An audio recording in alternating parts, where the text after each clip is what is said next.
আমি কথা বলবো পুশ পুল লেগ স্প্লিট নিয়ে। পুশ পুল লেগ স্প্লিট কি?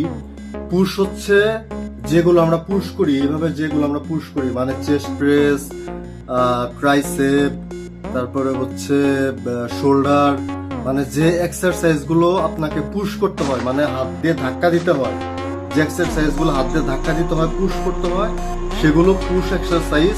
সেই দিনের জন্য একদিন রাখবেন। আর পুল হচ্ছে ব্যাক এক্সারসাইজ, বাইসেপ এক্সারসাইজ, কারণ পুলে আমরা ওয়েটটা নামাই, ডাম্বেলটা নামাই। সো পুল হচ্ছে ব্যাক এক্সারসাইজ, বাইসেপ এক্সারসাইজ, মানে যেগুলো আপনাকে টানতে হয় সেটাই হচ্ছে পুল এক্সারসাইজ। আর পুশ এক্সারসাইজ হচ্ছে যেগুলো আপনাকে ঠেলতে হয় সেগুলো পুশ এক্সারসাইজ, আর যেগুলো টানতে হয় সেগুলো পুল এক্সারসাইজ। আর লেগস তো জানেনই, লেগস আপনার লেগস হ্যামস্ট্রিং, তারপরে লেগস এক্সটেনশন, তারপর কাল্ফ কাল্ফ কাল্ফ মাসেল, এগুলো তো লেগসের জন্য আলাদা একদিন রাখতে হবে। আপনার পুশের জন্য একদিন, পুলের জন্য একদিন, লেগসের জন্য একদিন রাখেন।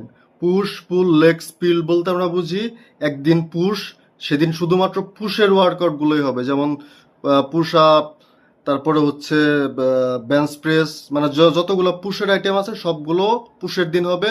আর পুলের দিন সেদিন সমস্ত কিছু আমরা শুধু টানাটানি করবো। পুল পুল মানে হচ্ছে টানাটানি করা।